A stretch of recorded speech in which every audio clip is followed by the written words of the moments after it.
जय गोपीजन वल्लभा गिरिभरधारी।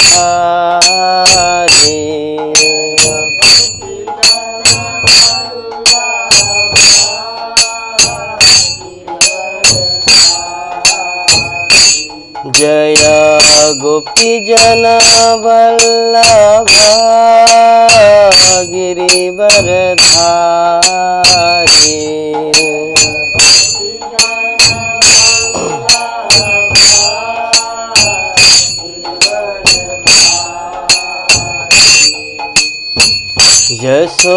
यशोदानंदन ब्रज जनरंजन।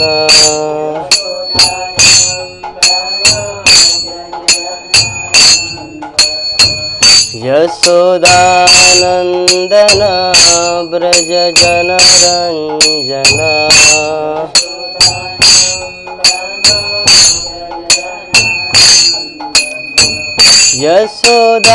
यशोदानंदन ब्रज जनरंजन।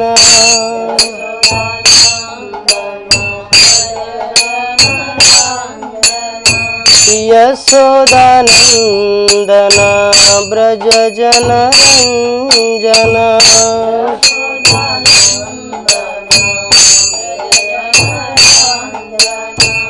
यमुना तीरावनचारी।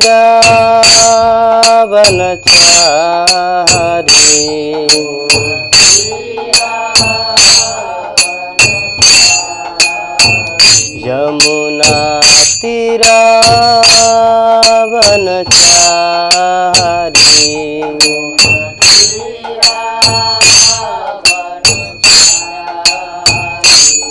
जय राधा माधव कुंज बिहारी।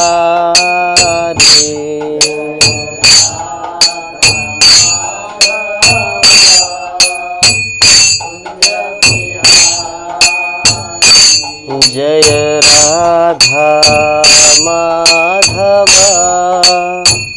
कुंज बिहारी।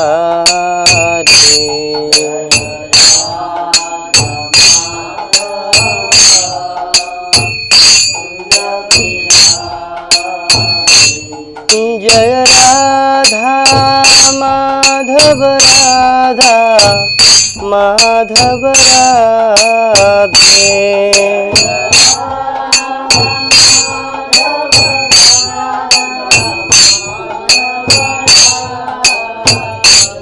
जय पंचतत्व पंचतत्व पंचतत्व। जय पंचतत्व।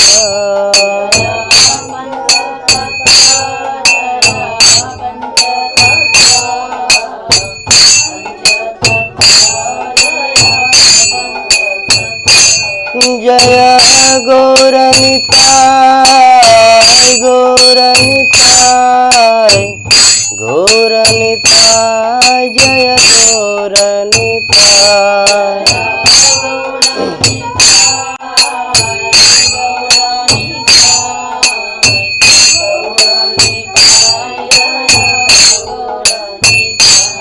जय नृसिंहदेव नृसिंहदेव नृसिंहदेव।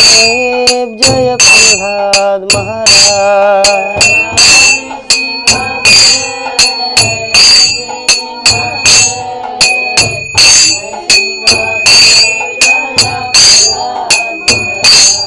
जय जय प्रभुपाद प्रभुपाद प्रभुपाद प्रभुपाद।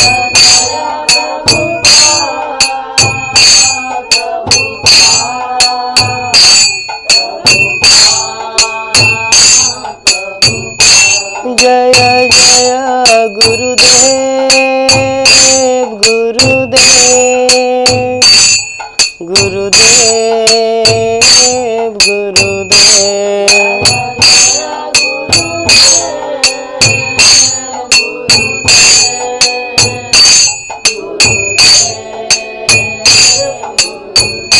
निताय गौर हरि बोल हरि बोल हरि बोल हरि बोल।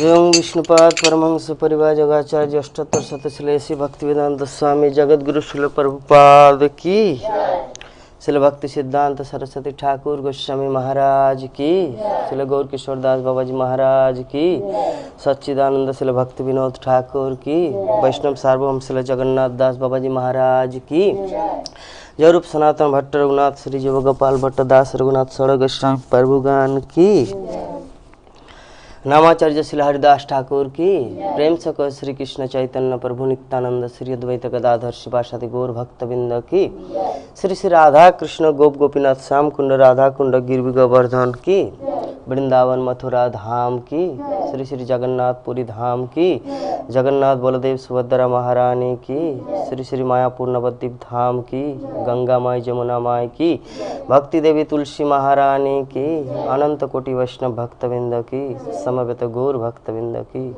निताय गौर प्रेमानंदे। ओम ज्ञानतिमिरन्धस्य ज्ञानञ्जनशलाकया चक्षुरुन्मिलितं येन तस्मै श्रीगुरुवे नमः। श्रीचैतन्यमनोभीष्टं स्थापितं येन भूतले स्वयं रूप कदा मह्यं ददाति सपदान्तिकं। वन्देऽहं श्रीगुरु श्रीयुतपदकमलं श्रीगुरून् वैष्णवांश्च श्रीरूपं साग्रजातं सहगण रघुनाथन्वितं तं सजीवं साद्वैतं सावधूतं परिजनसहितं कृष्णचैतन्यदेवं श्रीराधा कृष्णपादान् सहगण ललिता श्रीविशाखान्वितांश्च। नमो विष्णुपादाय कृष्णपृष्ठाय भूतले श्रीमते भक्तिवेदांत स्वामिनिति नामिने।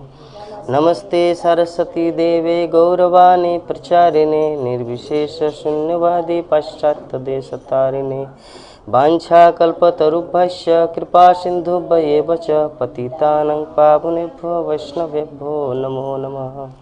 नमो महावदान्याय कृष्णप्रेमप्रदायते कृष्णाय कृष्णचैतन्यनाम्ने गौरतिस्से नमः। पंचतत्त्वात्मकं कृष्णं भक्तरूपस्वरूपकं भक्तावतारं भक्ताख्यं नमामि भक्तशक्तिकं। हे कृष्ण करुणा सिंधु दीनबंधु जगत्पते गोपेश गोपिकाकांत राधाकांत नमस्तुते। तप्त कांचन गौरांगी राधे वृंदावनेश्वरी वृषभानुसुते देवी प्रणमामि हरिप्रिये। नीलाचल निवासाय नित्याय परमात्मने बलभद्र सुभद्राभ्यां श्री जगन्नाथाय ते नमः। जय श्री कृष्ण चैतन्य प्रभु नित्यानंद श्री अद्वैत गदाधर शिवासादि गौर भक्तवृंद। हरे कृष्णा कृष्णा कृष्णा हरे हरे हरे राम राम राम हरे हरे। ओम नमो भगवते वासुदेवाय। ओम नमो भगवते वासुदेवाय। ओम नमो भगवते वासुदेवाय। नारायणं नमस्कृत्य नरं चैव नरोत्तमं देवीं सरस्वतीं व्यासं ततो जयमुदीरये। नष्टप्रायेषु अभद्रेषु नित्यं भागवत सेवया भगवती उत्तम श्लोके भक्तिर्भवति नैष्टिके।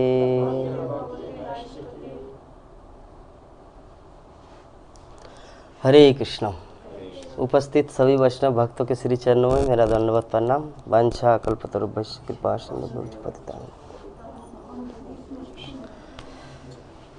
तो आज हम लोग चर्चा करेंगे श्रीमद् भागवतम के प्रथम स्कंद का 10वां अध्याय श्लोक संख्या 23।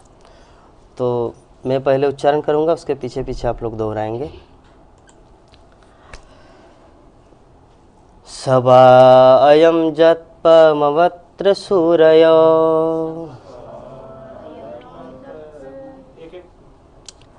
सवायं जत्पद अत्र सूरय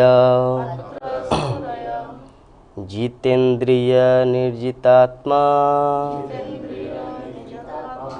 ईश्वरन् पश्यन्ति भक्तो उत्कलितामलात्मना नन्नेष सत्तं परिमाष्टुर्हति सवायं जत्पमवत्र सूरय।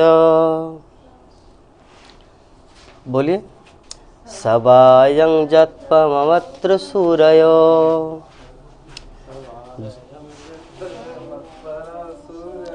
जितेन्द्रिया निर्जितमात्मरिष्यन्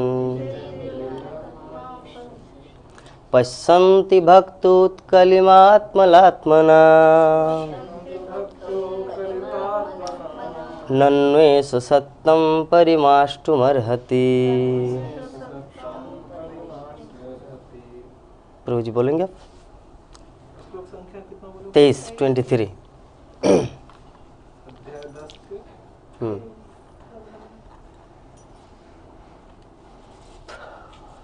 ठीक है, नहीं तो अनुवाद पढ़ते हैं। मिला है तो अनुवाद हिज डिवाइन ग्रेस ऐसी भक्तिवेदांत स्वामी प्रभुपाद के द्वारा। ये वही पूर्ण पुरुषोत्तम भगवान है जिनके दिव्य रूप का अनुभव बड़े बड़े भक्तों द्वारा किया जाता है, जिन्होंने सुदृढ़ भक्ति द्वारा तथा जीवन एवं इंद्रियों पर पूर्ण संयम द्वारा भौतिक चेतना से पूर्ण रूप से विशुद्ध हो चुके हैं तथा अस्तित्व को विमल बनाने का यही एकमात्र मार्ग है। तात्पर्य, जैसा कि भगवत गीता में कहा गया है कि भगवान केवल भक्तिमय सेवा द्वारा अपने वास्तविक रूप में जाने जा सकते हैं, अतएव यहाँ पर बताया गया है कि केवल महान भगवत भक्त जो कठिन भक्तिमय सेवा द्वारा मन के सारे भौतिक मल को धो सकते हैं, वही भगवान को यथारूप अनुभव कर सकते हैं। जितेंद्रिय का अर्थ है इंद्रियों पर पूरा नियंत्रण रखने वाला, और इंद्रिय शरीर की सक्रिय अंग है और उनके कार्यों को रोक पाना संभव नहीं। इंद्रियों को निष्क्रिय बनाने के लिए योग के कृत्रिम साधन सर्वथा निष्फल सिद्ध हुए हैं। यहाँ तक कि विश्वामित्र जैसे महान ऋषि, महान योगी सरीखे के प्रसंग में भी। तो विश्वामित्र मुनि ने यौगिक समाधि के द्वारा इंद्रियों को बस में कर रखा था, किंतु जब उनकी भेंट मेनका स्वर्ग की अप्सरा से हो गई तो वे काम के शिकार हो गए और इंद्रियों को बस में करने की उनकी कृत्रिम विधि विफल हो गई। लेकिन शुद्ध भक्त के किस्से में ऐसा नहीं होता कि कृत्रिम साधन से इंद्रियों को कार्य रोकने से रोका जाए, अपितु उन्हें अन्य अच्छे कार्यों में व्यस्त रखा जाता है। जब इंद्रियां अधिक आकर्षक कार्यों में लग जाती है तो किन्हीं निकृष्ट कार्यों के प्रति उनके उन्मुख होने की संभावना नहीं रह जाती। भगवत गीता में कहा गया कि इंद्रियों को अच्छे कार्यों में लगाने के ही द्वारा बस में रखा जा सकता है। भक्ति की अनिवार्यता है कि इंद्रियों को विमल किया जाए या भक्ति में सेवा में लगा जाए। तो भक्ति का अर्थ निष्क्रियता नहीं है। भगवान की सेवा में जो कुछ भी किया जाता है वो उनकी भौतिक प्रकृति से तुरंत ही पवित्र हो जाता है। भौतिक धारणा अज्ञान के कारण ही है, वासुदेव के परे कुछ भी नहीं है। ग्रहणशील इंद्रियों के दीर्घकालीन अभ्यास से विद्वान के हृदय में धीरे धीरे वासुदेव कृष्ण की अनुभूति जागृत होती है। लेकिन वासुदेव सब कुछ है ऐसा स्वीकार करने के ज्ञान में ही इस विधि का समापन होता है। भक्तिमय सेवा में इस विधि शुरुआत से स्वीकार की जाती है और भगवत कृपा से अंतःकरण में भगवान के आदेश से सारा वास्तविक ज्ञान प्रकट हो जाता है। अतः भक्तिमय सेवा द्वारा इंद्रियों को बस में करना एकमात्र सरलतम साधन है। तो ये जो हमारा आज का श्लोक है श्रीमद् भागवतम के प्रथम स्कंद के 10वें अध्याय का श्लोक संख्या 23, तो ये कहाँ पर चर्चा हो रहा है, कौन किसको बता रहे हैं, इसके बारे में थोड़ा सा हम लोग ओवरव्यू जानते हैं। ये श्लोक जो हमारा अध्याय का नाम है भगवान श्री कृष्ण का द्वारका के लिए प्रस्थान। तो भगवान श्री कृष्ण इससे पहले कहाँ थे वो थोड़ा जान लेते हैं, है ना। भगवान कृष्ण द्वारका जाएंगे, जैसे हम लोग जानते हैं पहले कि भगवान गोकुल में मथुरा में प्रकट हुए, गोकुल में गए, गोकुल में जब कंस का अत्याचार हुआ तो फिर वृंदावन आए, फिर वृंदावन से मथुरा आए, मथुरा से द्वारका, ये हम लोग को पता है। लेकिन ये जो दसम अध्याय है, दसम अध्याय में बताया गया कि भगवान कृष्ण द्वारका के लिए प्रस्थान। तो द्वारका के लिए प्रस्थान तो भगवान इतना दिन तक कहाँ थे, है ना। तो पिछले हम लोग अध्याय में देखे कि भीष्मदेव का जो देह त्याग जो प्रसंग था, तो भगवान श्री कृष्ण कुरुक्षेत्र मैदान, कुरुक्षेत्र जो युद्ध हुआ, इतना महाभयंकर युद्ध, तो भीष्मदेव जो सभी अपने पांडवों मतलब 5 पांडवों को जो ज्ञान दिया, उपदेश दिया, उस समय भी कृष्ण उपस्थित थे। तो इसी अध्याय में जो दसम अध्याय है भगवान श्री कृष्ण का द्वारका के लिए प्रस्थान, तो 7 नंबर जो श्लोक है, 7 नंबर श्लोक में सूत गोस्वामी शौनकादि ऋषियों को बता रहे हैं कि भगवान का हस्तिनापुर में रहने का कारण क्या है, कि हस्तिनापुर में भगवान इतना दिन तक क्यों थे, क्या कारण है। अभी तो द्वारका जाएंगे तो इतना दिन तक क्या कर रहे थे।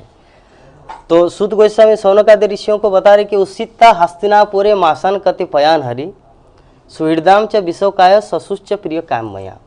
अर्थात कि श्रीहरि मतलब कृष्ण अपने संबंधियों को सांत्वना देने तथा अपनी बहन सुभद्रा को प्रसन्न करने के लिए कुछ महीने हस्तिनापुर में रहे।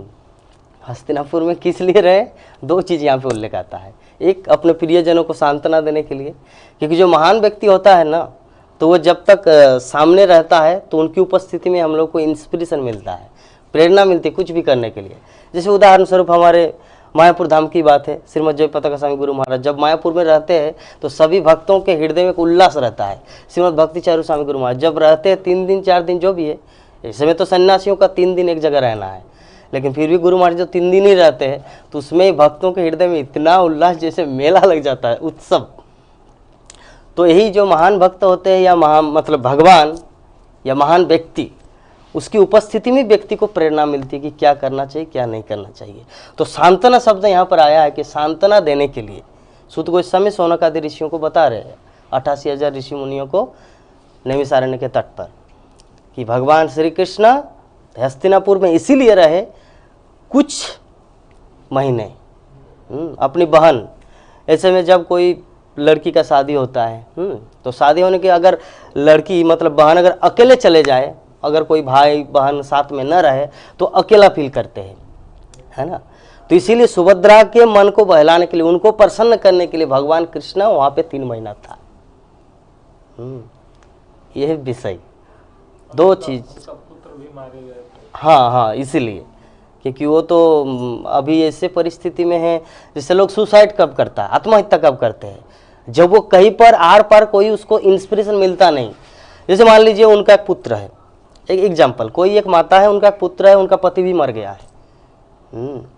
तो ऐसे समय में अगर वो पुत्र भी चला जाए किसी रोग से, कोरोना से मर गया, तो तभी वो भी हताश हो जाएंगे ना, बोलो मेरा इस जगत में रहने से फायदा क्या है। इसीलिए वो क्या करते हैं, या तो सुसाइड करते हैं। लेकिन कोई व्यक्ति अगर उसको सांत्वना दे कि डोंट वरी, मैं हूं ना आपके साथ, अरे आपका पड़ोसन ही सही, नेबर ही सही, लेकिन हूं तो आपका। तो ये जो वाणी, एक वर्ड जो उनको दे देता है ना, उसके हृदय में वो फील करता है कि मेरा कोई है। तो इसी भावना से जो 64 करोड़ जनसंख्या कुरुक्षेत्र के युद्ध में मारे गए, तो जिसके कारण सभी हताशा में है। युधिष्ठिर महाराज का यद्यपि कुछ नहीं हुआ, लेकिन फिर भी वो हताशा में था, क्योंकि मेरे ही कारण इतने सारे लोगों का मतलब घर उजड़ गया, कितने सारे माताजी विधवा हो गए मेरे ही कारण, तो वो भी हताशा में है। तो भगवान श्री कृष्ण वहां पर इसीलिए उपस्थित था। 7 नंबर श्लोक में बताया गया है। तो आगे 9 नंबर और 10 नंबर श्लोक में आगे वर्णन करे सूत गोस्वामी इसी अध्याय में कि सुभद्रा द्रौपदी कुंती विराट तनया तथा गांधारी धृतराष्ट्रश्च जुयुत्सो गौतमय जमो वृकोदरश्च धम्मश्च स्त्रिय मत सत्सुतादय न सहीर विमुंतु विरहम सांक धर्वना। अर्थात उस समय सुभद्रा, द्रौपदी, कुंती, उत्तरा, गांधारी, धृतराष्ट्र, जुजुत्सु, कृपाचार्य, नकुल, सहदेव, भीमसेन, धम्म तथा सत्यवती सभी मूर्छित से हो गए, क्योंकि भगवान कृष्ण का वियोग सह पाना उन सबों के लिए असंभव था। तो जितने सारे महान, इवन धृतराष्ट्र, जो धृतराष्ट्र पांडवों का बैरी था सारा जीवन भर, भक्त नहीं था वो, लेकिन फिर भी धृतराष्ट्र भी, धृतराष्ट्रीय, गांधारी, जुजुत्सु, कृपाचार्य, नकुल, सहदेव सभी मूर्छित हो गए, मृत प्राय। मूर्छित मतलब मृत प्राय, कि भगवान श्री कृष्ण अभी द्वारका चले जाएंगे तो मृत प्राय हो गए। तो क्यों मृत प्राय हुआ, क्यों मूर्छित हुए, आगे सुध गोस्वामी बता रहे कि सत्संगान मुक्तद संगो हातुम नत सौदेव विधु कीर्तमानं जसो जस्स सकृदाकर्ण रोचनम तस्मिन्न स्थिधिय पार्था सहरन विरहम कथम दर्शन संस्पर्श लस्पान शयन भोजने। मतलब यहाँ पर कारण बता रहे कि क्यों वो लोग मूर्छित हुए। बोले कि वो बुद्धिमान जिसने शुद्ध भक्तों की संगति से परमेश्वर को समझ लिया है। जो बुद्धिमान, जो व्यक्ति भक्तों की संगति में रह के भगवान को समझ लिया है और भौतिक कुसंगति से अपने को छुड़ा लिया है, असत संगों को त्याग किया है, अर्थात वो भगवान के जस को सुनने से चूकेगा नहीं। वो भगवान की लीला कथा महिमा श्रवण करने के लिए कभी भी थकेगा नहीं, या इग्नोर नहीं करेगा। अरे ठीक है 8 बजे भागवतम क्लास, ठीक है यूट्यूब में सुन लेंगे, क्या है, अभी बैठ के जाके सुनने की क्या जरूरत है, बाद में सुन लेंगे, ऐसा मनोभाव नहीं रहेगा जो बुद्धिमान है। यहाँ पर सुध गोस्वामी बता रहे हैं नैमिषारण्य में। तो उसने चाहे उनके विषय में एक ही बार क्यों न सुना हो, भगवान के विषय में थोड़ा सा ही क्यों न सुना हो, अगर थोड़ा सा भी सुने तो फिर वो ज्यादा से ज्यादा सुनने को उत्सुक होगा। तो भला पांडव उनके बीजों को कैसे सह पाते। सुध गोस्वामी एग्जाम्पल दिए कि जो व्यक्ति जीवन में एक बार कृष्ण कथा को श्रवण किए, भागवतम क्लास ज्वाइन की ओनली 1 टाइम, है ना, वो भी भगवान का जब दूसरा सेकंड टाइम कथा होता है तो उसको मतलब सुनने के लिए आतुर हो जाते हैं, है ना। वो चुप मतलब उसको इग्नोर नहीं करते, नहीं छोड़ो यूट्यूब में सुन लेंगे, अभी मेरा काम है, ऐसा नहीं। जो शुद्ध भक्त होता है, शुद्ध भक्त में जो बुद्धिमान, वो क्या करते हैं, वो सुनना चाहते हैं। तो भला पांडव के लिए यहाँ पे एग्जाम्पल दिया गया, जो साधारण व्यक्ति जो अभी शुद्ध भक्त बना नहीं, वो भगवान की कथा को इग्नोर नहीं करता, है ना। तो यहाँ पे ये तो पांडवों की बात है कि पांडव उनके बीजों को कैसे सह पाते, हाँ, क्योंकि वो उनसे घनिष्ठता पूर्वक संबंधित थे। तो उन्हें साक्षात अपने समक्ष देखते थे, उनका स्पर्श करते थे, उनसे बातें करते थे और उन्हीं के पास सोते, बैठते, उठते तथा भोजन करते थे भगवान के साथ। तो आगे बता रहे 14 नंबर श्लोक में कि न्यूरन धनु दगल बाष्पत उकंठो देवकी सुते निर्यात आगन्नो भद्रमिति स्यादंधव स्त्रिया। मतलब कि सगी संबंधी, नातेदार, स्त्रियां जिनके नेत्रों से कृष्ण के लिए व्याकुलतावश अश्रुधारा निकल रही थी, महल से बाहर आ गई। वे बड़ी मुश्किल से अपने आंसू रोक पाई। उन्हें भय था कि प्रस्थान के अवसर पर आंसुओं से अपशकुन हो सकता है। तो भगवान श्री कृष्ण जैसे जा रहे थे तो खबर तो सबको फैल गया कि कृष्ण अभी हस्तिनापुर छोड़ के द्वारका के लिए जा रहे हैं। तो जितनी सारी नारियां हैं वो सबकी आंखों में आंसू आ रहे हैं। मतलब कृष्ण के प्रति प्यार, मतलब उनके प्रति कितना प्रेम था पूरा हस्तिनापुर वासी के। तो अभी आंसू नहीं निकाल रहे, क्यों?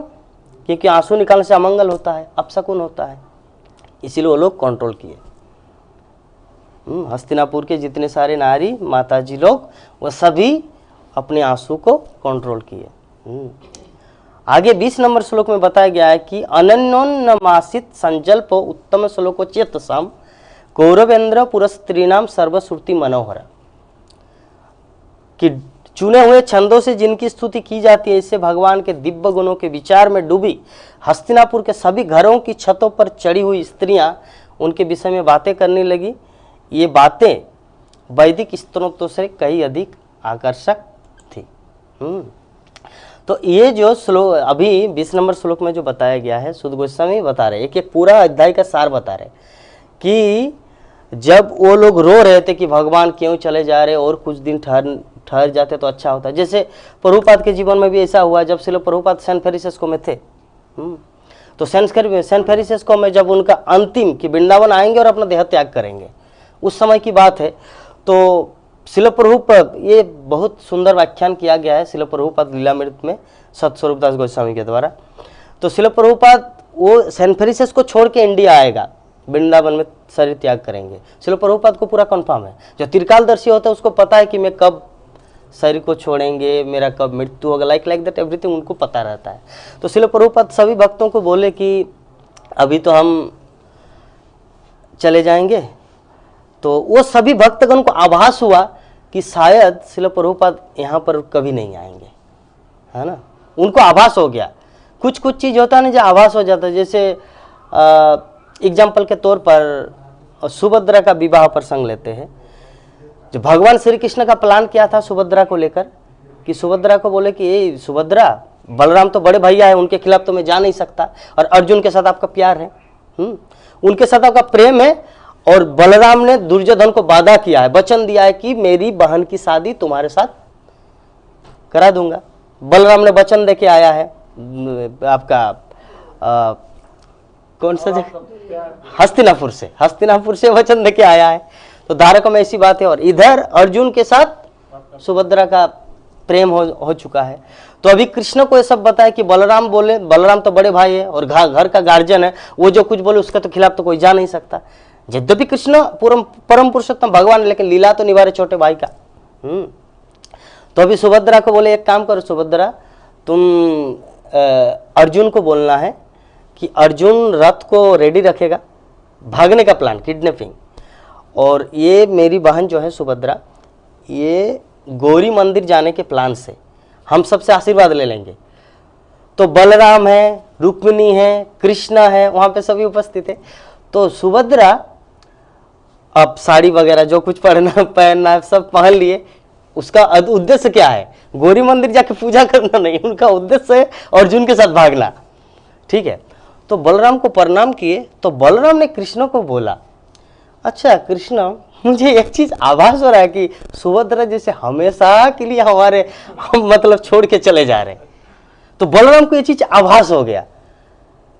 यद्यपि मतलब मैटर क्या है कि सेना भी जाएंगे साथ में, कि मंदिर जाएंगे पूजा करने के, पूजा का थाली सब कुछ, लेकिन बलराम को हृदय में फील आ गया कि कुछ तो गड़बड़ है। कि कृष्ण, मुझे थोड़ा डाउट लग रहा है। क्या डाउट लग रहा है? कि सुभद्रा जब मुझसे आशीर्वाद ली और मैं बोला कि ठीक है बहन, मतलब जैसे कहीं पर जाने के लिए तो आशीर्वाद लेना पड़ता है ना, ये तो पूर्वज प्राचीन काल का संस्कार था कहीं पर जाने के लिए। आजकल तो कोई संस्कार नहीं, व्हाट्सएप में बोल देते हैं I am going to, like that. हाँ, तो वैसे जैसे प्रणाम किया, रुक्मिणी को प्रणाम किया। रुक्मिणी को पता है ठीक है आपका ऑपरेशन सक्सेस हो, मतलब अर्जुन के साथ भाग पाए। अब कृष्ण को प्रणाम किया, कृष्ण भी बोले ठीक है। लेकिन बलराम को जैसे प्रणाम किया तो बलराम में भी उसके हृदय में फील आया कि कुछ तो गड़बड़ है। तो जैसे ही सुभद्रा बाहर निकल गई घर से, तो कृष्ण को बोला कि कृष्णा, कन्हैया, थोड़ा कुछ मुझे अजीब फील हो रहा है। क्या अजीब फील हो रहा है? कि जैसे सुभद्रा है ना, वो मंदिर नहीं जा रही, बल्कि मुझसे दूर हमेशा के लिए कहीं पर जा रहे। तो बलराम का ये फील हुआ। तो ये चीज़ जो है ना, कभी कभी ऐसा फील आ जाता है। प्रभुपाद के क्षेत्र में भी उन भक्तों को भी ऐसा ही हुआ था। सेंट पेरिस को जो इस्कॉन डिवोटीज थे, तो श्रील प्रभुपाद जब बोले कि मैं इंडिया आ रहा हूँ, तो वो भक्तों को भी ये चीज़ फील हुआ कि प्रभुपाद अब हमारे बीच में कभी नहीं आएंगे।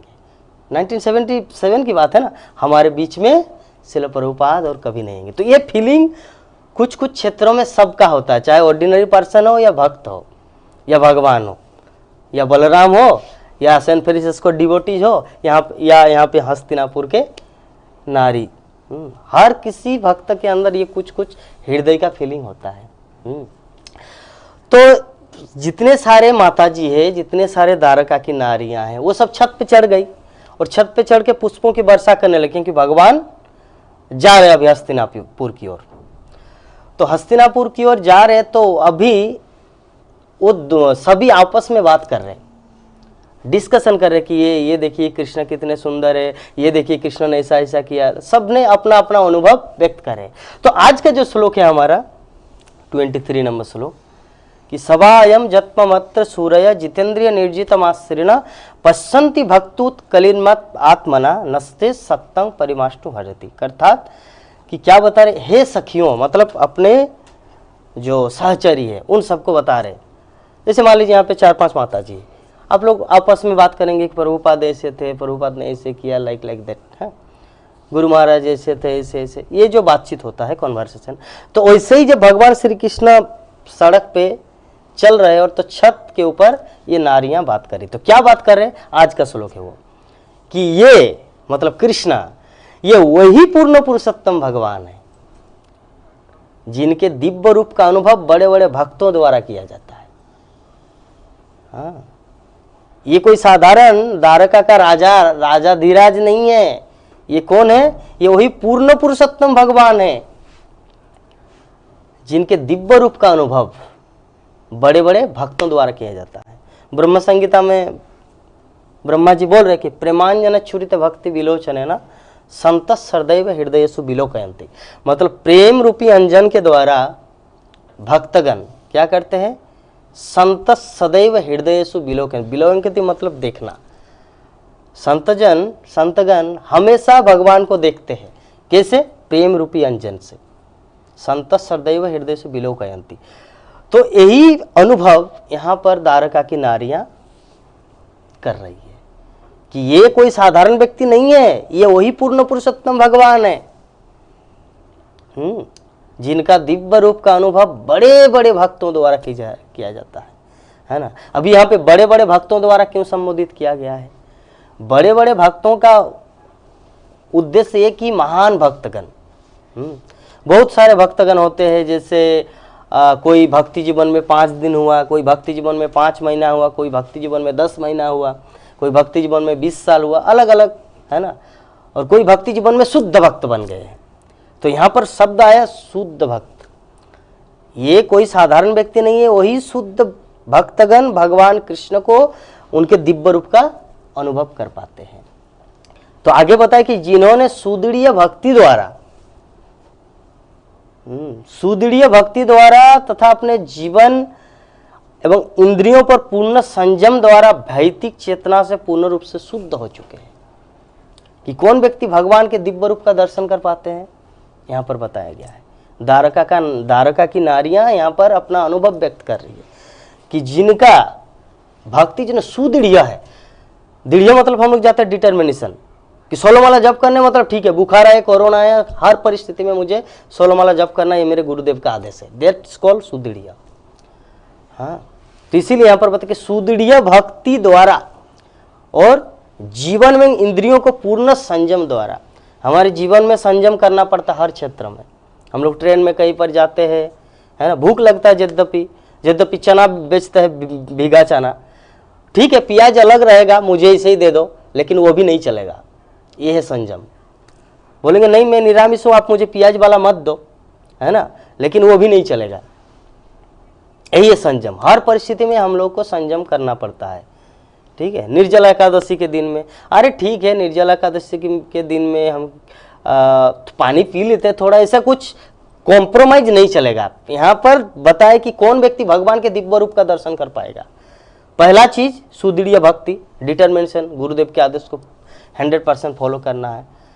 और दूसरा कि इंद्रियों पर पूर्ण संयम, पानी पीना चाह रहे लेकिन फिर भी नहीं देना है पानी निर्जला एकादशी के दिन में, तो ये पूर्ण संयम है ना। भक्ति के लिए तपस्या जरूरी है, ऋषभदेव ये चीज बोल रहे, तपो दिव्यम जैन का पुत्र, जब तक दिव्य तप नहीं होगा तब तक भगवत दर्शन नहीं होता है ना, हमारे आचार्यों का कहना है ये सब। और दूसरी बात कि भौतिक चेतना से पूर्ण रूप से विशुद्ध हो चुके हैं। कौन व्यक्ति भगवान का दर्शन कर पाएगा, जो भौतिक चेतना की जो दूषण, भौतिक चेतना से पूर्ण रूप से विशुद्ध हो चुके। भौतिक चेतना में अभी हमारा कॉन्सेप्शन क्या है, अभी हमारा कॉन्सेप्शन है कि आई एम दिस बॉडी, मैं ये शरीर हूँ, मैं अमुक जगह से हूँ, मैं इतने दिन में इसको ज्वाइन किया, मेरा पिताजी का नाम ऐसे है, मेरी माँ का नाम ऐसे है, मेरी माँ का खानदान वहाँ से है, मेरी माँ मेरे पिताजी के घर में उन लोगों का वंश सांडिल्य है, इसका कश्यप गोत्र है। तो ये सब, ये जो material concept, that is called भौतिक चेतना, ये इसे कहा जाता है देहात्म बुद्धि। तो इस देहात्म बुद्धि वाला व्यक्ति भगवान का दर्शन नहीं कर सकता। यहाँ पर बता रहे हैं, द्वारका की नारियां बता रहे, देहात्म बुद्धि में पड़ा व्यक्ति भगवान का दर्शन नहीं कर सकता। व्यक्ति को आत्म साक्षात्कार के स्तर में आना है तथा अस्तित्व को विमल बनाने की यही एकमात्र विधि है। एकमात्र भक्ति ही वो विधि है जिसके द्वारा हम लोग अपने अस्तित्व मतलब एग्जिस्टेंस, हम लोग जहाँ पर है जिस तरह हम लोग गुजर रहे अपने जीवन को संचालन कर रहे हैं, तो इसी के द्वारा हम लोग अपने जीवन को शुद्ध बना सकते हैं और भगवान को दर्शन कर सकते हैं। तो श्रील प्रभुपाद तात्पर्य में बहुत कुछ इसके बारे में व्याख्या की है, हम लोग थोड़ा सा डिस्कस करते हैं। इसलिए प्रभुपाद बता रहे कि जैसा कि भगवत गीता में कहा गया है कि भगवान केवल भक्तिमय सेवा द्वारा ही वास्तविक रूप से जाने जा सकते हैं। भगवत गीता में भगवान श्री कृष्ण बोलते हैं अर्जुन को, भक्ता माम अभिजानाति जावन्न तस्मै तत्तत, एकमात्र भक्ति के द्वारा ही मुझ परमेश्वर कृष्ण को जाना जा सकता है। तो हर चीज को देखने के लिए अलग अलग एंगल होता है। जैसे भगवान को देखने के लिए दिव्य चक्षु की जरूरत होती है ना। कुछ जैसे साइंटिस्ट लोग कुछ पदार्थ ऐसे है जो सूक्ष्म आपका अणुपरमाणु, उसको हम लोग आंखों से नहीं देख पाते, उसके लिए दूसरा चश्मा लगता है, दूसरा आंखें है उसके लिए, दूरबीन, टेलीस्कोप या कुछ उन लोग का है ना, ऐसा कुछ है। तो इस प्रकार प्रत्येक चीज को देखने के लिए अलग अलग वस्तु की जरूरत पड़ती है। तो उसी प्रकार भगवान को दर्शन करने के लिए क्या जरूरत पड़ता है, यहाँ पर बता रहे कि भक्ता माम अभिजानाति, भक्ति प्रेमांजन छुरिता, ब्रह्मा जी बता रहे, भगवान श्री कृष्ण अर्जुन को बता रहे भक्ति। तो भक्ति प्रेम एक ही चीज है। तो इस तरह हम लोग देखते हैं कि कोई भी चीज को देखने के लिए ऐसा नहीं कि एक दूसरा एग्जाम्पल दिया जा सकता है। मान लीजिए जब दूध लेने जाएं, तो दूध लेने के लिए आप बोलेंगे 1 किलो दूध दो, तो 1 किलो नहीं देंगे, 1 लीटर देंगे, है ना, उसका परिमाप अलग होता है ना। आप बोलेंगे 1 लीटर आलू दो, चलेगा नहीं, 1 किलो आलू दो, 1 किलो चावल दो। तो हर वजह सभी एक ही है, पैमाना मतलब मापना, लेकिन फिर भी उसका अलग अलग, जैसे किसी को लीटर से मापा जाता है, किसी को किलोग्राम से नापा जा सकता है। तो उसी प्रकार भगवान को देखने के लिए भौतिक आंखें पर्याप्त नहीं है, बल्कि दिव्य आंखों का प्रयोजन होता है। और दिव्य आंखें कब प्रदान किया जाता है, कब मिलता है? दिव्य आंखें देते गुरुदेव, अज्ञान तिमिरांधस्य ज्ञानांजन शलाकया। गुरुदेव हम लोग को दिव्य आंखें प्रदान करते, जिसके माध्यम से हम लोग भगवान को देख सकते हैं हर चीज के लिए। तो ये कुछ प्रसंग है। तो आगे से प्रभुपाद बता रहे कि केवल महान भगवत भक्त, जो महान भगवत भक्त है, जो कठिन भक्तिमय सेवा द्वारा मन के सारे भौतिक मल को धो सकते, वही भगवान को यथारूप अनुभव कर सकते हैं। देखिए श्रील प्रभुपाद का जो पुस्तक है ना, बहुत प्रैक्टिकल है। हम लोग को लीला कथा में ही पूरा भांस के चला नहीं जाना चाहिए। हमारा जो अस्तित्व उसको शुद्ध करना है, ये है रियल भागवत क्लास।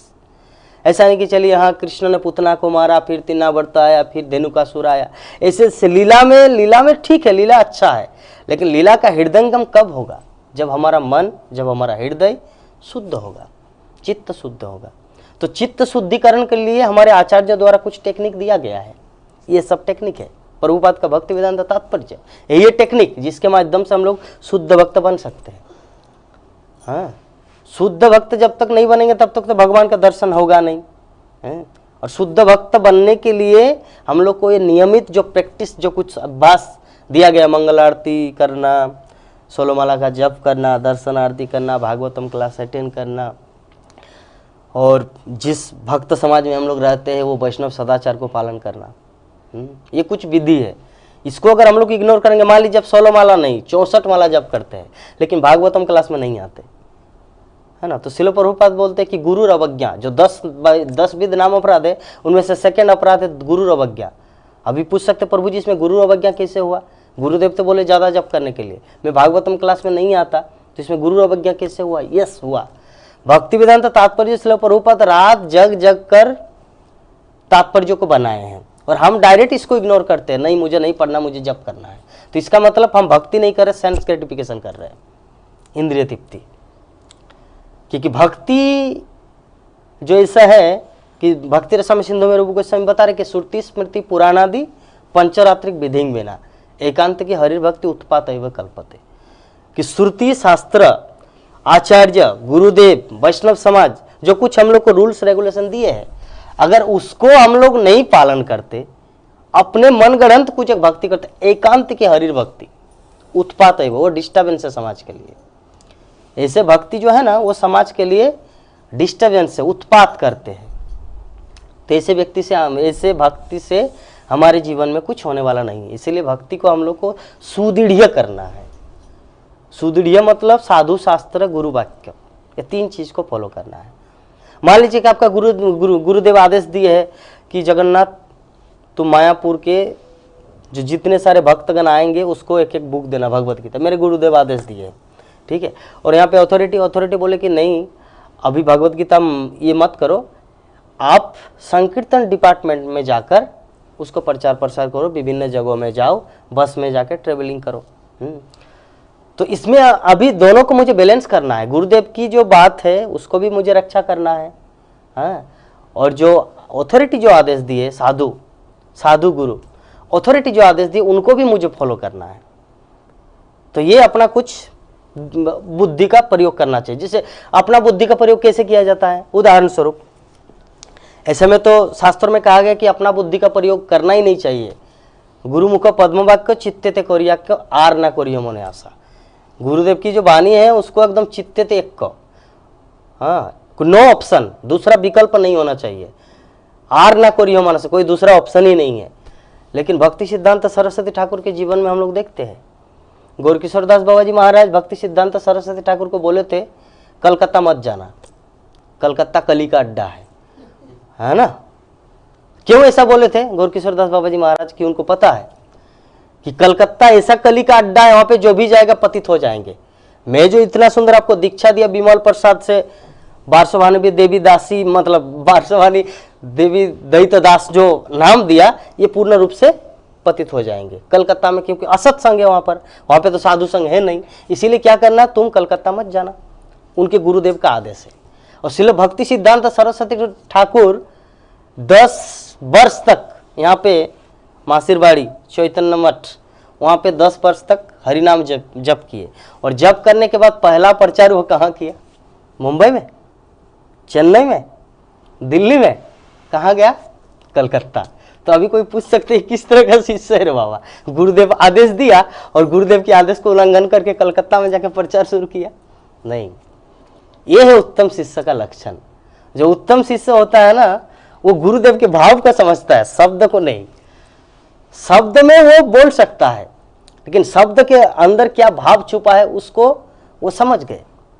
भक्ति सिद्धांत सरस्वती ठाकुर इस तथ्य को समझ गए कि गुरुदेव मुझे क्यों कलकत्ता जाने से मना कर रहे, क्योंकि मैं अगर वहां पे जाऊं तो असत संघ के प्रभाव से मैं पतित हो सकता हूं। लेकिन मुझे वो नहीं, बल्कि इससे भी कुछ करके दिखाना है। क्या करके दिखाना है? वहां पे जाके मुझे प्रचार करना है, शुद्ध कृष्ण भक्ति का प्रचार करना है। और वही से एक कलकत्ता रूपी दूध से एक मलाई या घी निकला, शिल प्रभुपाद को निकाले, है ना। और उसी शिल प्रभुपाद के माध्यम से सारे विश्व में सुगंध, घी का सुगंध, शुद्ध घी का सुगंध, मतलब असली कृष्ण भावनामृत का जो सुगंध सारे विश्व में फैला दिया। तो ये होता है आदर्श शिष्य और आदर्श गुरु का रिलेशनशिप, वो हमारी समझ के परे है। तो इसीलिए हम लोग को नकल नहीं करना है, मतलब अनुकरण नहीं करना, अनुसरण करना है। हमारे आचार्यों द्वारा जो दिया गया जो उपदेश है, इससे पहले हम नारद भक्ति सूत्र के दर्शन में जो सेमिनार में बोले थे कि 3 व्यक्ति 3 चीज देता है, वो सबको आप सबको पता है कि गुरु देता है आदेश, शास्त्र देता है निर्देश, और साधु देता है उपदेश। तो 3 चीज को हम लोग को पालन करना है। गुरुदेव का जो आदेश है उसको भी पालन करना है, शास्त्र में जो निर्देश है उसको भी पालन करना है, और साधुओं का जो उपदेश है उसको भी पालन करना है। तब हम लोग बनेंगे बिकम ए प्योर डिवोटी, तब बनेंगे शुद्ध भक्त। शुद्ध भक्त बनने के लिए कुछ उदाहरण है। तो विश्वामित्र मुनि के संबंध में यहाँ पे श्रील प्रभुपाद तात्पर्य में लिखे हैं कि एकमात्र भक्त का ही जीवन थोड़ा सा अलग होता है। ऐसे में कोई ये जो इंद्रिय कंट्रोल करने की बात जो है, इंद्रिय संयम, ये निष्क्रिय नहीं हो सकता। जो एक्टिव है हमारे अंदर इंद्रियों का जो संचालन, तो इसको आप निष्क्रिय नहीं कर सकते, जीरो नहीं बना सकते। इसके लिए आपको क्या करना है, इसको मतलब मोड़ देना है एक दूसरे जगह, कहाँ पर? कृष्ण के अंदर। तो यहाँ पे जो रूपरेखा दिया गया है कि श्रील प्रभुपाद बताया कि यहाँ तक कि विश्वामित्र मुनि जैसे महान योगी सरीखे के प्रसंग में भी विश्वामित्र मुनि ने यौगिक समाधि के द्वारा इंद्रियों को बस में कर रखा था, किंतु जब उनकी भेंट मेनका स्वर्ग की अप्सरा सा हो गई तो काम वासना के शिकार हो गए और इंद्रियों को बस करने में उनकी कृत्रिम विधि विफल हो गई। लेकिन शुद्ध भक्त के किस्से में ऐसा नहीं होता है। श्रील प्रभुपाद डायरेक्ट लिखते रहे, शुद्ध भक्त का जो किस्सा है वो अलग होता है। हम लोग जानते हैं हरिदास ठाकुर के जीवन में, है ना, विश्वामित्र के पास जैसे ही आए, विश्वामित्र ने तो अपना आंखें बंद करके रखे थे, पूरा एकदम ध्यान मग्न अवस्था, लेकिन कान था खुला, कान खुला था। तो कान खुला था इसीलिए जब मैंने कहा आई छुन छुन छुन छुन छुन मत, जो म्यूजिक जो उनके कान में प्रवेश की, तो बोले कि बूढ़ी होती है, एग्जाम्पल जो वृद्ध महिला होती है वो तो ऐसे नहीं छुन छुन छुन आवाज नहीं करेगा, हो सकता कोई युवती होगी।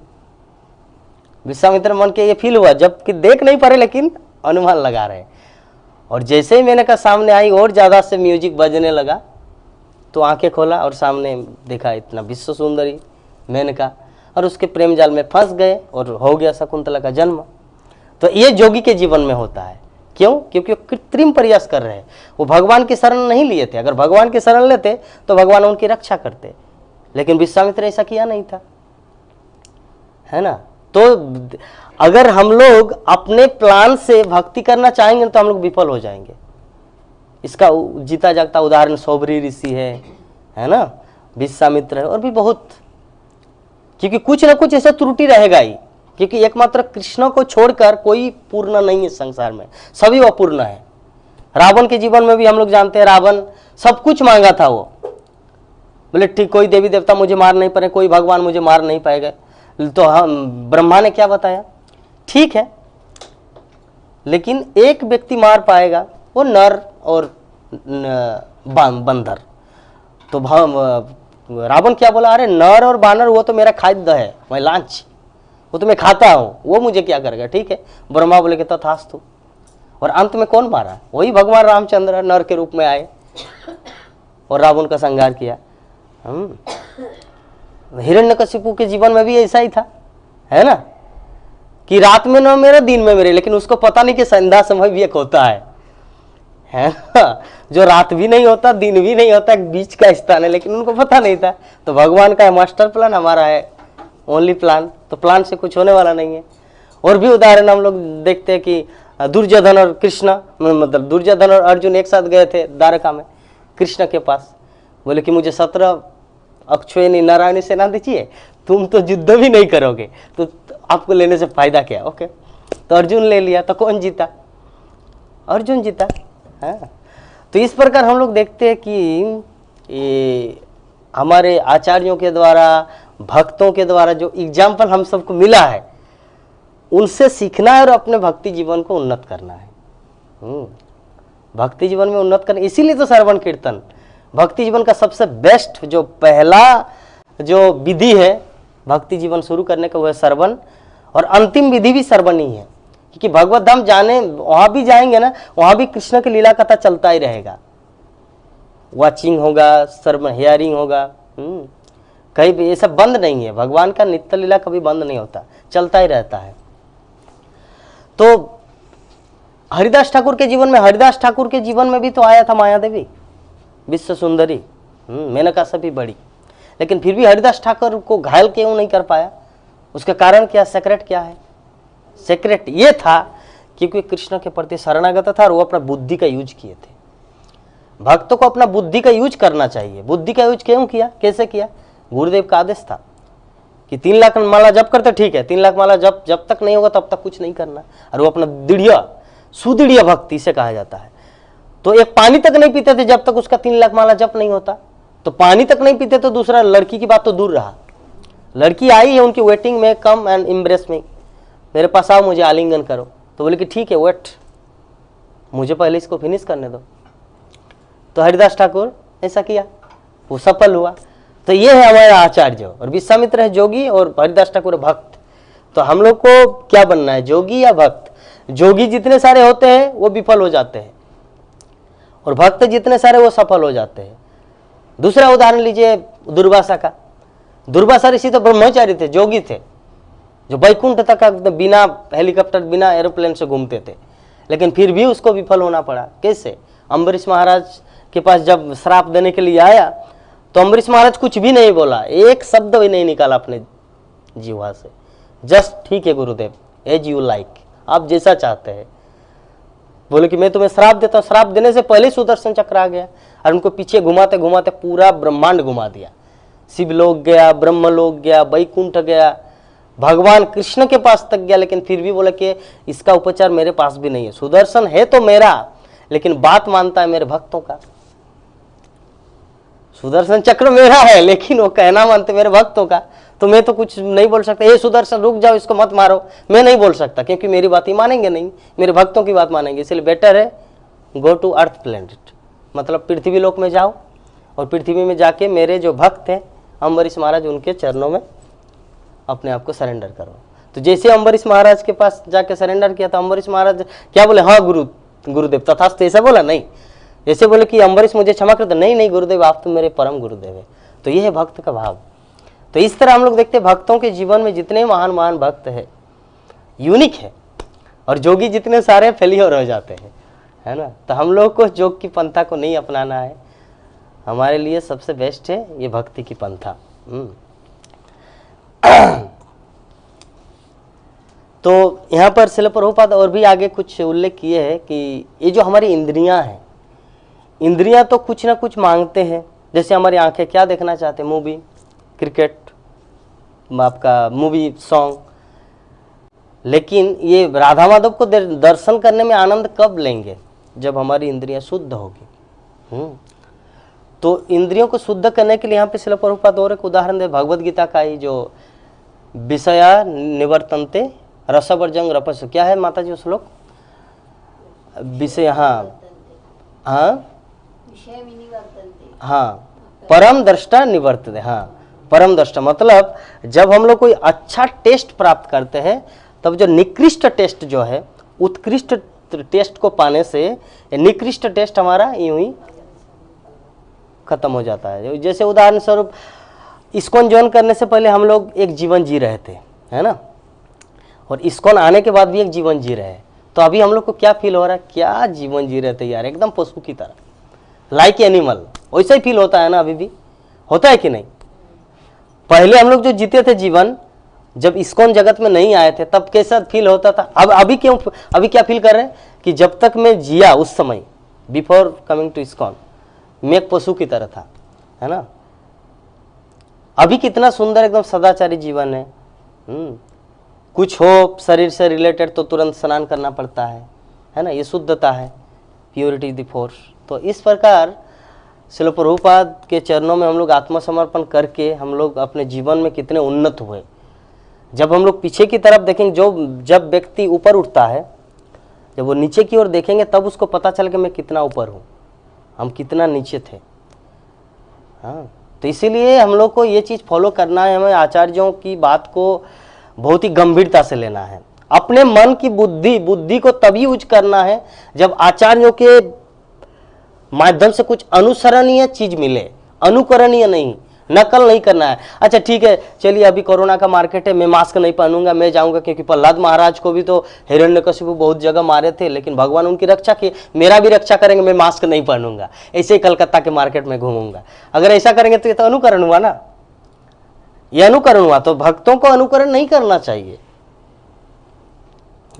भक्तों को अनुकरण नहीं करना चाहिए। इस तरह बहुत सारे उदाहरण है। एक भक्त था, श्रील प्रभुपाद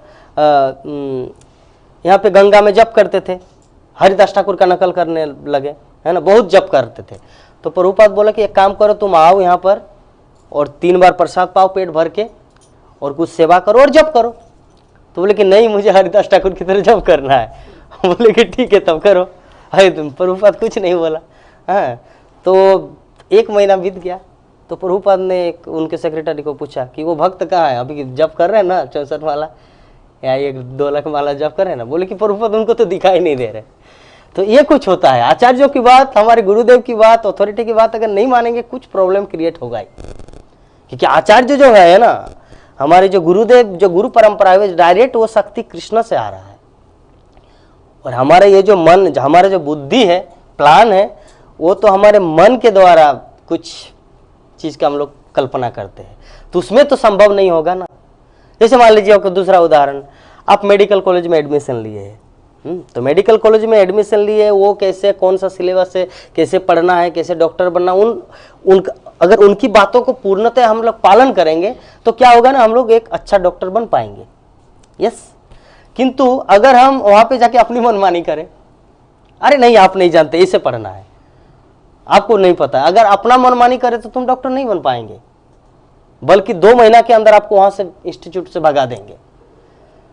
तो उसी प्रकार हर क्षेत्र में, चाहे मेटेरियल फील्ड हो, स्पिरिचुअल फील्ड हो, हम लोगों को क्या करना है, हमारे जो वरिष्ठ भक्त है, सीनियर डिवोटी है, उनको यथारूप में पालन करना है। तो इस प्रकार आज के जो हमारे श्रीमद् भागवतम की जो क्लास है, यहीं पर हम लोग विराम देते हैं। तो इस संबंध में अगर किसी भक्त का कुछ प्रश्न हो तो प्रश्न कर सकते हैं। हरे कृष्ण।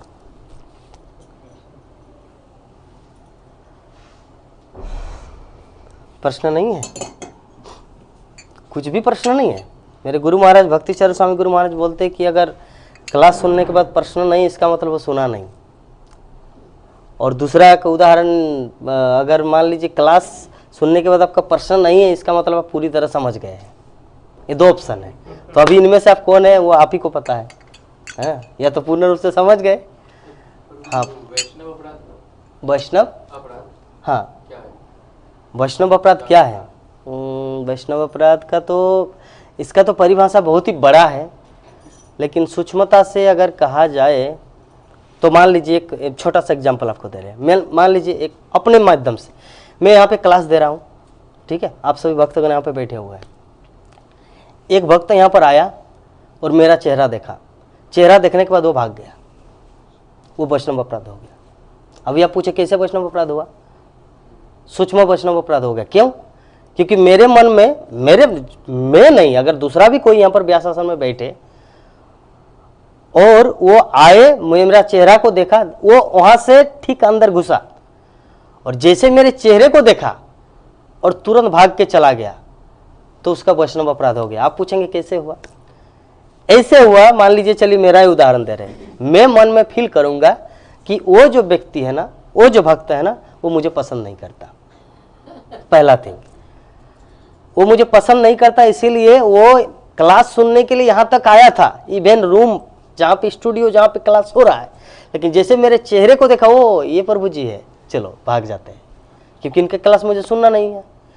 तो ये जो है ना, ये एक सूक्ष्म वैष्णव अपराध का उदाहरण है। यद्यपि मैंने कुछ नहीं किया और मैं उनको क्यों करूं, उनके प्रति मैं क्यों बेरी, लेकिन जो 2 चीज होता है, वैष्णव तो क्षमा कर देते, लेकिन वैष्णव का जो चरण कमल का जो रज है ना, वो क्षमा नहीं करते। नॉट माइंड, मतलब मेरा नहीं बता रहे, ये वैष्णव सदाचार का नियम है। ये सब हरि भक्ति विलास में सनातन गोस्वामी मेंशन कर चुके हैं कि वैष्णव तो क्षमा कर देंगे, लेकिन उनका रज, जो चरण कमल का रज है ना, वो क्षमा नहीं करता उतना जल्दी, है ना। तो वैष्णव अपराध मान लीजिए कि किसी का हो गया, तो या तो उनको उनसे क्षमा याचना करना है, और क्षमा याचना करने के बाद ऐसा नहीं कि वैष्णव बोले है तुमको मैं क्षमा नहीं करूंगा, नहीं, ऐसा नहीं है। वैष्णव बहुत सरल होते हैं। आप मान लीजिए कि आप मेरा वैष्णव अपराध किया, जस्ट एग्जांपल, बहुत ही बड़ा एक सांघातिक अपराध किया, और 1 महीना के बाद आप कुछ भक्तों को लेकर या अकेले ही हाथ जोड़ के मुझसे विनती करें, प्रभु जी प्लीज फॉरगिव मी, मेरी मतलब भक्ति जीवन की अपरिपक्व अवस्था में मुझे पता नहीं चला कि मुझे क्या करना है, और मुझे आपके चरणों में अपराध किया, तो मुझे प्लीज क्षमा कर देना। ये जो 2 वर्ड आप बोले ना, मेरा हृदय पत्थर का ही क्यों ना हो, वो मोमबत्ती की तरफ पिघल जाएगा। तो ये वैष्णव सरल हृदय, भक्ति सिद्धांत सरस्वती ठाकुर, इसीलिए तो वैष्णव मीन सरलता, हाँ, जिसके अंदर सरलता वही है वैष्णव। तो वैष्णव अपराध, मान लीजिए कि वो ऑप्शन भी आपका काम नहीं है, आपको शर्म आ रहा है, नहीं मैं अगर उनके पास जाके बोलूं प्रभु जी प्लीज फॉरगिव मी, तो वो सोचेगा ये नाटक कर रहा है।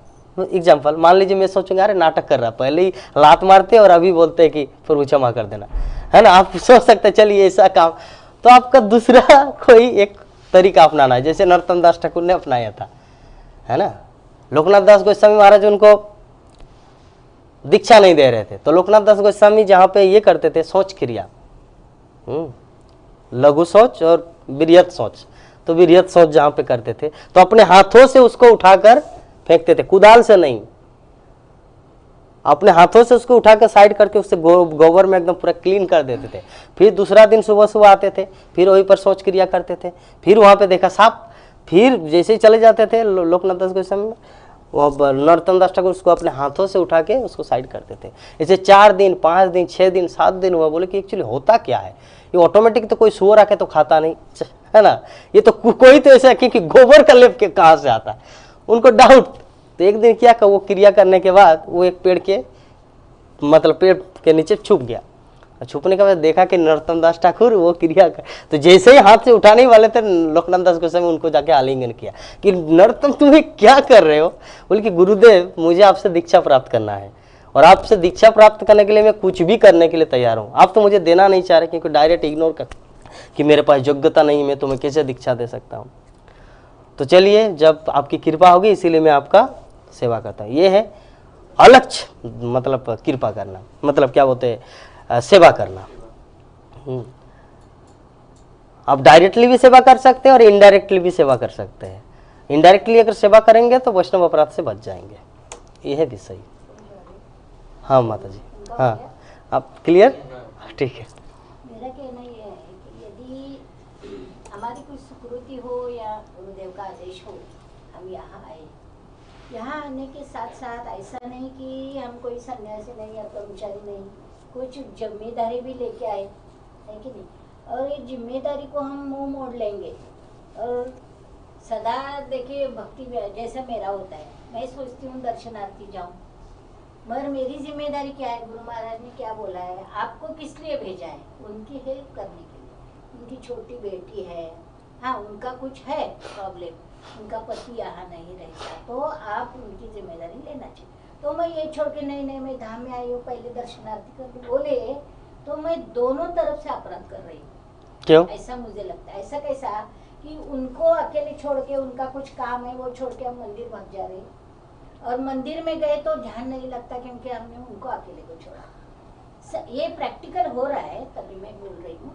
तो ऐसा ही होता है कि इसमें मेरा जो ये है कैपेसिटी सुनने की, प्रैक्टिकली एप्लीकेशन करने की या कुछ चलने की, जैसा कि आज मैंने किया, मुझे भागवत क्लास सुनना है तो दर्शनार्थी मेरे से नहीं होगी, मैं सीधा क्लास में आई, अभी मैं फूल लिया, अभी मैं मंदिर जाऊंगी और आने में 12 बज जाएंगे, तब तक उनकी मदद तो मैंने की नहीं।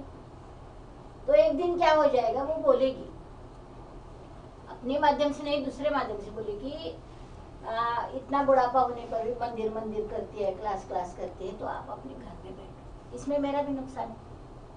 प्रैक्टिकली ये हो रहा है, 2-3 से मैं देख रही हूँ।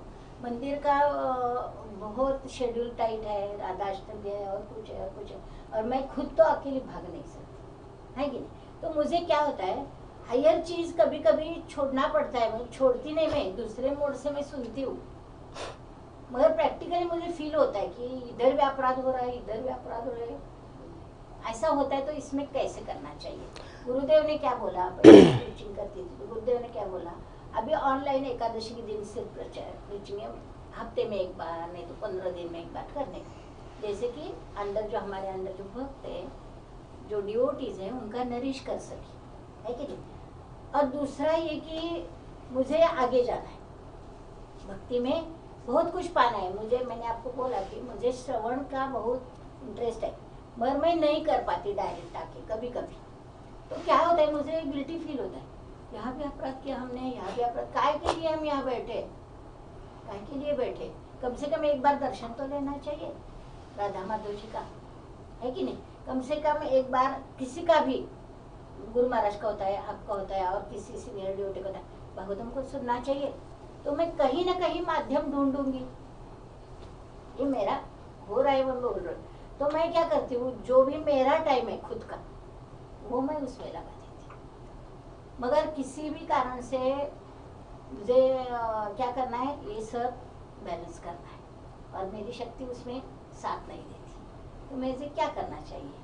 तो आप ये प्रश्नवाचक बोलना चाह रहे हैं या समाधान चाह रहे हैं क्या आप? समाधान नहीं, प्रश्न। मेरे जैसे और किसी को ऐसा हो तो मुझे भी कुछ पूछने वाले हैं ना लोग कि आप कैसे कंट्रोल कर पाए। हाँ, मतलब आपका प्रश्न का मूल उद्देश्य है कि आपकी बेटी बोल रही कि मेरी बेटी मतलब आपकी नातनी, हाँ, उनकी सेवा करना है, हाँ पहला।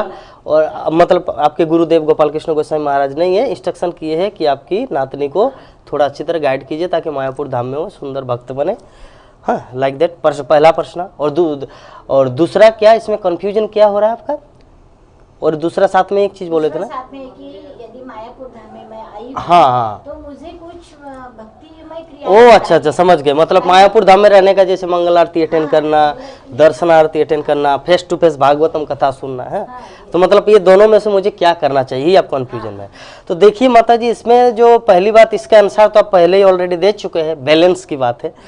और अगर हमारे आचार्यों का उदाहरण चाहेंगे तो इस संबंध में मैं अपने गुरु महाराज का दे सकता हूँ। एक बार मेरे गुरु महाराज श्रीमद् भक्तिचार्य स्वामी गुरु महाराज प्रभुपाद से भेंट किए, मतलब मायापुर में। तो प्रभुपाद उनको बोले कि चलिए मेरे साथ मुंबई, मेरे साथ मुंबई चलो। तो गुरु महाराज ने प्रभुपाद को बताया, देखिए भवानंद महाराज ने मुझे बोला है कि गुरु महाराज का डायरेक्टली सेवा से भी बेहतर है इनडायरेक्टली सेवा करना, क्योंकि यहाँ पे चक्र बिल्डिंग बन रहा है, यहाँ पे ईंट लाना, गुट्टी, सीमेंट, बाली, ये सब का थोड़ा देखभाल करना है। तो इसीलिए वो बोले कि गुरुदेव की प्रत्यक्ष सेवा से भी गुरुदेव का प्रतिनिधि के द्वारा जो सेवा मिलता है वो, इसीलिए मैं मुंबई आपके साथ नहीं जा सकता। तो प्रभुपाद कुछ देर तक चुप था, उसके बाद बोले कि ठीक है, अथॉरिटी की बात मानना ठीक है, लेकिन जब प्रत्यक्ष गुरुदेव आपको आदेश दे रहे कि तुम मेरे साथ चलो मुंबई, तो पहला आपका ड्यूटी है मेरे साथ जाना। तो अब इसी तरह से हम लोग को खुद को कंक्लूजन लेना है कि इससे मुझे किसका आदेश को पालन करना है ना। तो अभी गुरु महाराज वही किया जो गुरुदेव, क्योंकि प्रभुपाद भी उससे वैसे बोला, प्रभुपाद डायरेक्ट मतलब इग्नोर नहीं किया, ठीक है अरे अथॉरिटी का मैं बड़ा हूं, प्रभुपाद ऐसा नहीं बोला। प्रभुपाद क्या बोले, ठीक है अथॉरिटी की बात मानना है, क्योंकि अथॉरिटी तो हमेशा के लिए रहता है, लेकिन फिर भी जब प्रत्यक्ष रूप से आपके गुरुदेव आपको आदेश दे रहा है, तब आपका कर्तव्य है उनको पालन करना। तब गुरु महाराज प्रभुपाद के साथ चले गए मुंबई। तो ये हमारे आचार्यों के उदाहरण के माध्यम से हम लोग को भी अपने जीवन में कुछ बैलेंस करना पड़ता है ना।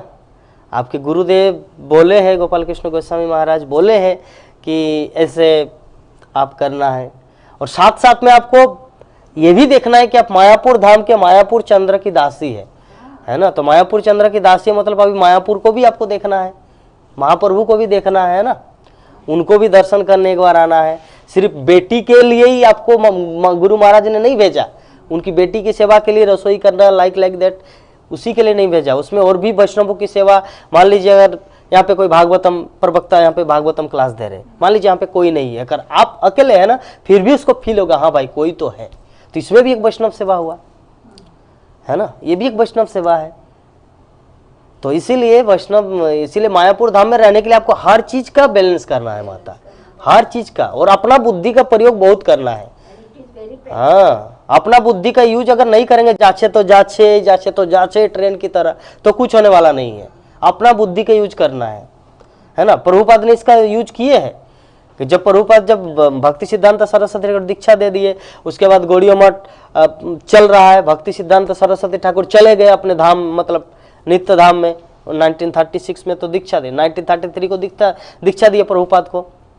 तो प्रभुपाद ने उनके गुरु भाइयों को फॉलो नहीं किया, बल्कि उनके गुरुदेव के आदेश को अपने बुद्धि से यूज किया।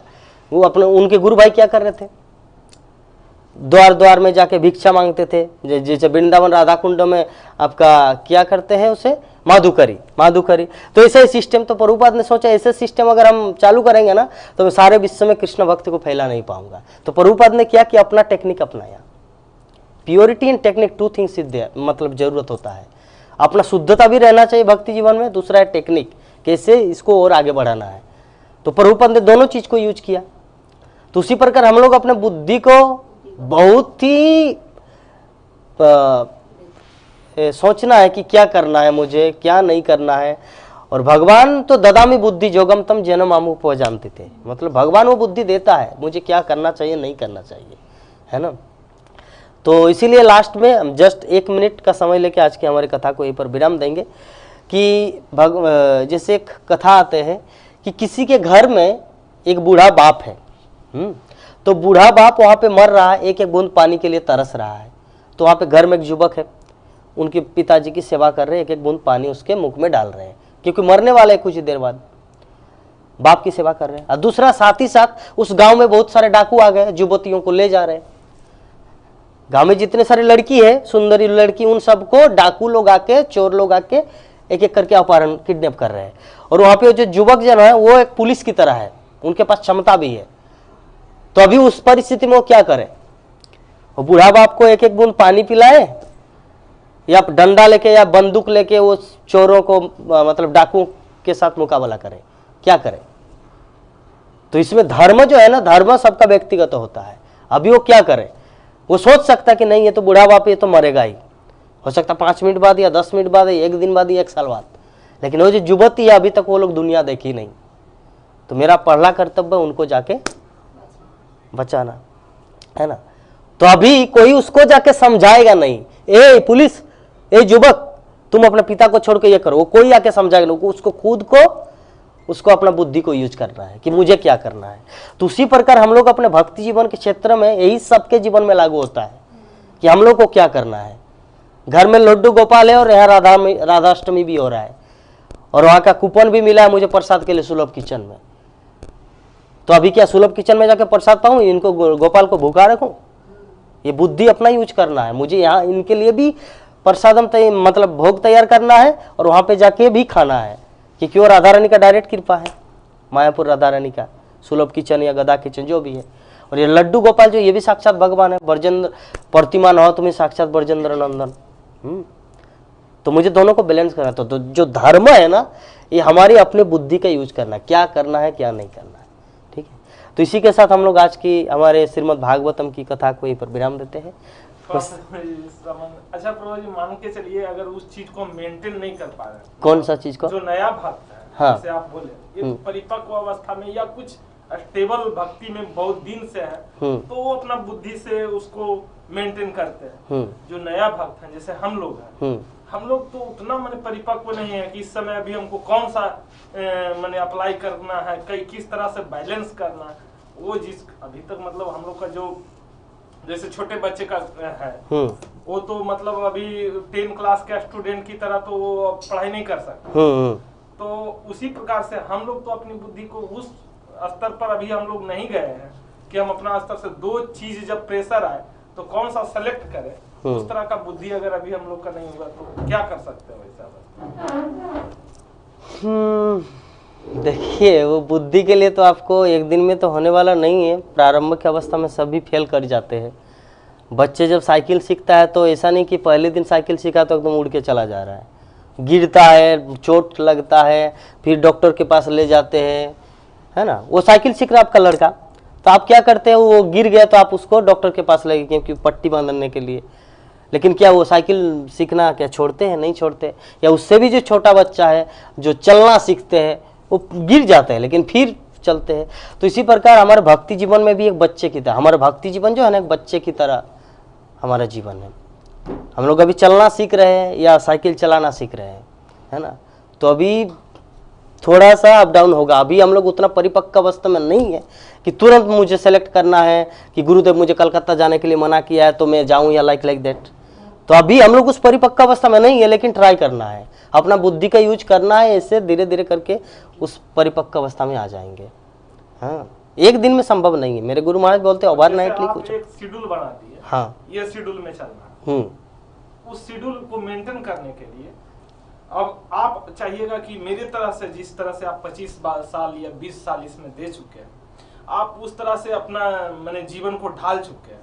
हम लोग उस लाइन में भी ढले नहीं, तो आपका स्पीड से हम नहीं चल सकते। हमारे बच्चे भी हैं, हमको बच्चा का भी परेशानी देखना है, अपना वाइफ है उसका भी परेशानी को देखना है, और खुद का भी मैंने फिजिकल मेंटेन। मान लीजिए आपका तरह तो हम नहीं हो सकते हैं, तो इधर भी हमारा परेशानी है। आपका वो शेड्यूल मतलब एकदम टाइट शेड्यूल है, उसको एकदम अभी 9 क्लास हुआ तो 9:05 में मंदिर में मिल रहा है। मान लीजिए 5 मिनट के लिए 10 मिनट लेट, अब उसमें भी थोड़ा सा मैंने ये हो जाता है कि नहीं अब प्रभु जी गुस्सा करेंगे कि अब 9:05 बोले आप आधा घंटा लेट क्यों आए। नहीं नहीं प्रभु जी, एक्चुअली विषय जो है ना, शेड्यूल की जो बात है ना, शेड्यूल तो इंस्टीट्यूट का शेड्यूल है। अभी आप अपने जीवन में उसको कितना मात्रा में ले पाते हैं ये आपका पर्सनल मैटर है। अगर शेड्यूल, अगर इंस्टीट्यूट ही अगर आपको शेड्यूल को ढाल, अच्छा ठीक है 9:05 में नहीं है तो चलो 9:30 बजे हम लोग भागवत कथा चालू करते हैं। अगर इंस्टीट्यूट अगर ढीला करे तो ये तो इसका जो मानदंड है वो तो मतलब वैल्यूलेस हो जाएगा। तो इनका जो शेड्यूल है इसमें कोई कॉम्प्रोमाइज नहीं होगा। अभी आप अपने व्यक्तिगत जीवन में उसको कितना ले पा रहे हो आपका मैटर है। और दूसरी बात जो शेड्यूल की बात, आप जो बारंबार शेड्यूल की बात कर रहे हैं, शेड्यूल में आपको उतना ध्यान नहीं देना प्रभु जी। रूप गोस्वामी क्या बताए, सर्व विधि निषेध, वो जो श्लोक है कि जितने सारे विधि निषेध जो आज्ञा, मंगल आरती उठना, जप क्लास करना, ये करना वो करना, सबका सार क्या है, सततम स्मरण। हाँ, मतलब कितना कृष्ण का चिंतन करते हैं, मतलब हर क्षेत्र में कृष्ण को भूलो मत। हाँ, और मतलब कृष्ण का विस्मरण न हो और कृष्ण का स्मरण सब समय होते रहे। तो ये है मूल फैक्ट, शास्त्रों का सार है ये। शास्त्रों का सार ये नहीं कि आज आप मंगल आरती मिस किए, शास्त्रों का सार ये नहीं कि आज आप दर्शन आरती में गए तो महान शुद्ध भक्त बन गए। शास्त्रों का सार ये कि आप सततम, मतलब ऑलवेज आप कृष्ण का स्मरण कर पा रहे हैं, यस या नो। अगर आप यस, तो मतलब आप भक्ति पथ में एकदम परफेक्ट है ना। इस चीज को समझना है, आपको शेड्यूल में उतना ध्यान नहीं देना है। ये गौण है, मूल चीजें आपका स्मरण, दो चीजें, मुख्य और गौण। तो मुख्य चीज जो है ना, सर्वदा मामन स्मरण युद्ध च। भगवान श्री कृष्ण अर्जुन को क्या बताए, साथ साथ में युद्ध भी करो और मेरा स्मरण भी करो। भगवान श्री कृष्ण ये नहीं बताया कि तुम युद्ध छोड़ो और घर में जाकर ध्यान में बैठो और मेरा माला जप करो। कृष्ण वो नहीं बोला, बोले कि तुम युद्ध भी करो और साथ साथ में मेरा स्मरण भी करो। तो उसी प्रकार युद्ध क्षेत्र आपका पारिवारिक जीवन भी है। युद्ध क्षेत्र हमारे ब्रह्मचारियों, जो हम संकीर्तन में थे, तो संकीर्तन में 10 बजे हम लोग गाड़ी निकल जाते थे, प्रचार प्रसार कर, book distribution, collector office, university, college, like that. हाँ, तो वो मेरा युद्ध क्षेत्र। आपका युद्ध क्षेत्र क्या है? आपका युद्ध क्षेत्र आपके परिवार का पालन पोषण करना, अपने लड्डू गोपाल के लिए भोग रान्ना करना, ये करना, वो आपका युद्ध क्षेत्र है। लेकिन अल्टीमेट जो मुख्य पॉइंट क्या है, स्मरण, कृष्ण का स्मरण। चाहे तुम बुक डिस्ट्रीब्यूशन करके स्मरण करो, या खेत में हल चला के भगवान का स्मरण करो, या लेबरिंग करके स्मरण करो, या राजमिस्त्री हो तो ईंट जोड़ के आप भगवान कृष्ण का स्मरण करो। मूल प्राइमरी थिंग जो है ना, वो स्मरण है। आप मान लीजिए दर्शन आरती में आए, लेकिन आप चिंता कर रहे हैं कि पंजाब नेशनल बैंक मेरा डूब रहा है, जस्ट एग्जांपल, क्या होगा मेरा पैसा का, तब दर्शन आरती में आपका कुछ फायदा नहीं है।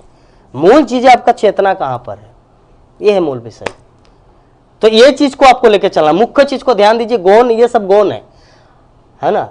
मुझे मंगल आरती ज्वाइन करना है, या खेत का हल चलाना है, या कहीं पर ड्यूटी जाना है, या मेरा नौकरी का सवाल है, ये जो है ना, ये सब गौण है। मुख्य विषय है हृदय में मेरा कृष्ण का स्मरण।